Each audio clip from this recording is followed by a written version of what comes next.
Hi, I'm Wynn's good friend. I'm here to talk about our study, Identity and Well-Being in Trans Men, the Importance of Felt Masculinity.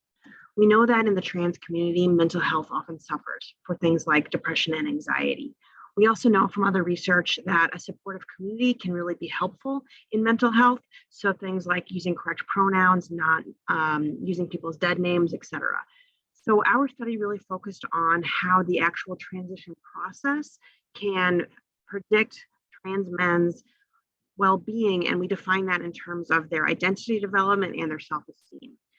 So in the study, we had a hypothesis and two research questions. The hypothesis was, does that positive transition experience predict a stronger identity and higher self-esteem?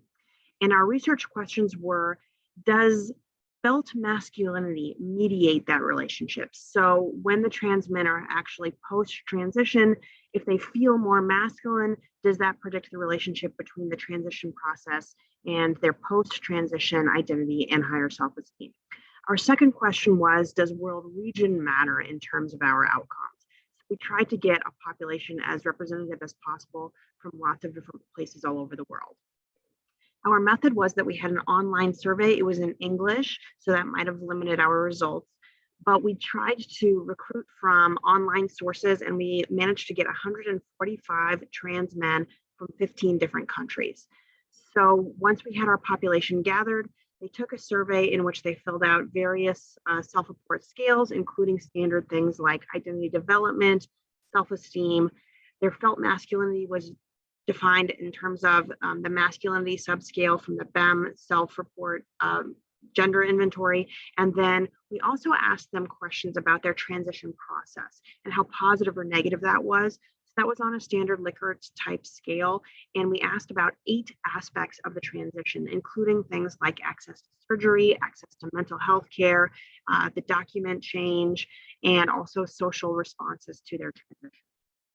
So in terms of the hypothesis, that was supported. We found that the more positive they reported their actual transition process in terms of those 8 aspects of the transition, that was positively correlated with identity development, individual self-esteem, and collective self-esteem, which was their view of the trans community. We also saw that a more positive transition experience for trans men, particularly in our study, was associated with a higher perceived felt masculinity. So they felt more masculine if they had a more positive transition experience going from female to male. In terms of that mediation, we also found support for the idea that felt masculinity mediates the association between a positive transition experience and both sort of more consolidated identity development post-transition, as well as higher individual self-esteem. We didn't see this mediation for collective self-esteem, but we still think that it's really important to acknowledge that not only a supportive community using your correct gender after a transition matters, but also the internal feeling that you are in fact masculine after the transition helps with your identity development and your self-esteem. Finally, that last question was about whether our results would differ by world region. So we managed to get 4 major world regions represented at least a little bit in our study. Those were Australia, New Zealand, United States, Canada, and Europe. And what we found was that of the 8 aspects of the transition experience we asked about, 3 of them had significant differences in terms of world region predicting how positive or negative that part of your transition would be.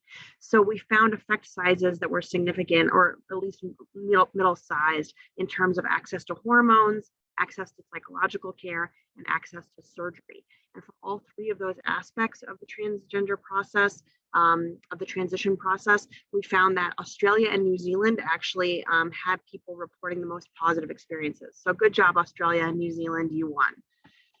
Just to conclude, I'll say that certainly the experience that someone goes through when they're transitioning certainly matters in terms of their identity and their self-esteem after the transition process.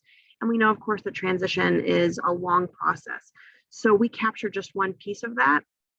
What we found in our study that was important was that there is a mediation for the relationship between the transition process and how you feel afterward in terms of, for trans men, how masculine they identify. So affirming that masculinity is really important, both from other people and within the self. We also found that Australia and New Zealand had relatively positive experiences, but for the rest of the world that was represented in this study, we can improve. Thanks very much.